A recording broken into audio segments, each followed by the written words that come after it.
आठ सामुदायिक स्वास्थ्य केंद्र द्वारा बगैर सैंपल लिए ही कोविड-19 की नेगेटिव रिपोर्ट दिए जाने के आरोप का खंडन किया है। सीएससी प्रभारी ने उन सभी मरीजों के सैंपल लिए जाने की बात कही है जिनके सैंपल लिए बगैर जांच रिपोर्ट किए जाने के आरोप लगे हैं।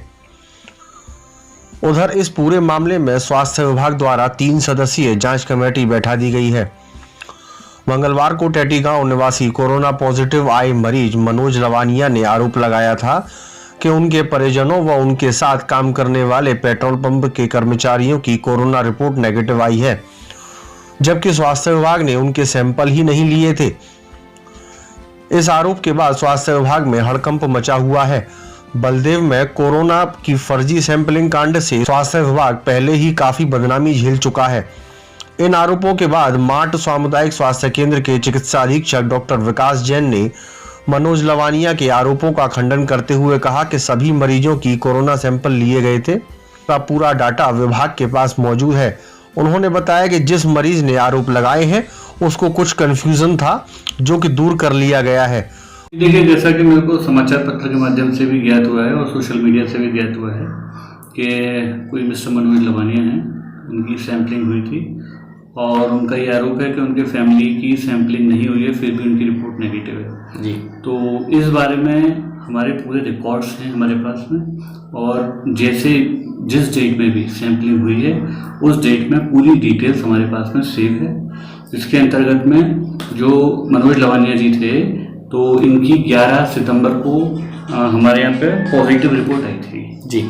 उसके बाद इनको हमने होम आइसोलेट किया था और इनकी कॉन्टैक्ट ट्रेसिंग की थी, जिसके अंतर्गत हमको करीब 6 नाम सामने आए थे। इनके घर वाले थे जी, और माता पिता थे, और 1-2 इनके मित्र थे जी। तो उन सभी की सैंपलिंग के लिए हमने इनको बोल दिया था कि 7 से और 10 दिन के बीच में आ जाइएगा जी। तो उसी के क्रम में इनका जो परिवार के सदस्य हैं उनकी सैंपलिंग हुई थी 17 सितंबर को जी। और उसमें से जो बच्चे थे उनकी एंटीजन टेस्ट हुए थे, और जो इनके माता पिता और पत्नी थे उनके आरटीपीसीआर टेस्ट लगाए गए थे जी।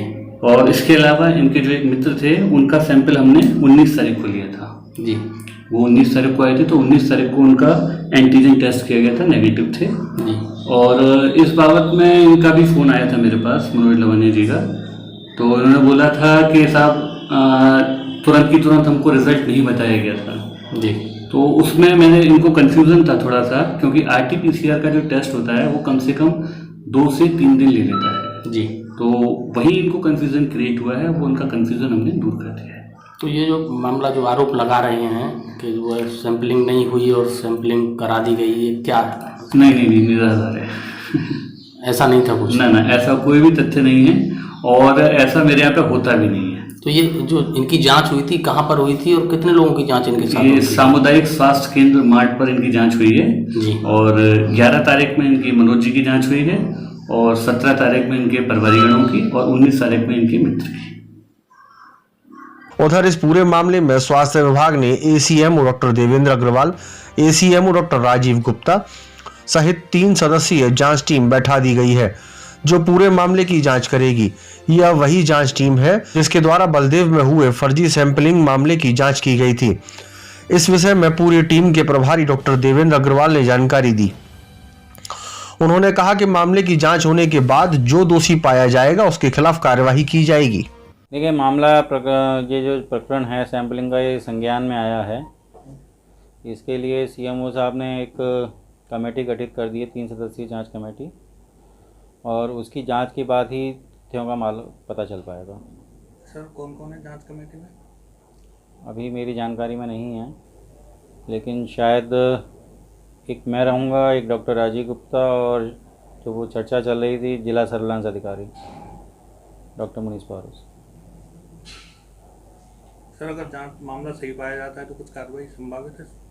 नहीं, यदि ये मामला सही होगा तो कार्रवाई तो होनी ही होनी है। बलदेव वाला जो प्रकरण हुआ था उसमें भी हमने कार्रवाई करवाई थी, और इस वाले प्रकरण में भी यदि जो दोषी पाया जाएगा उसके खिलाफ कार्रवाई होगी।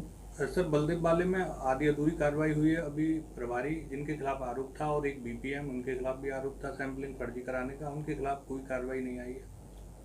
ऐसा है, ये कार्रवाई जो है शासन स्तर से होनी है, क्योंकि डॉक्टर राणा जो हैं चिकित्सा अधिकारी, उनकी नियुक्ति शासन स्तर से होती है, इसलिए कार्रवाई भी वहीं शासन स्तर से अपेक्षित है।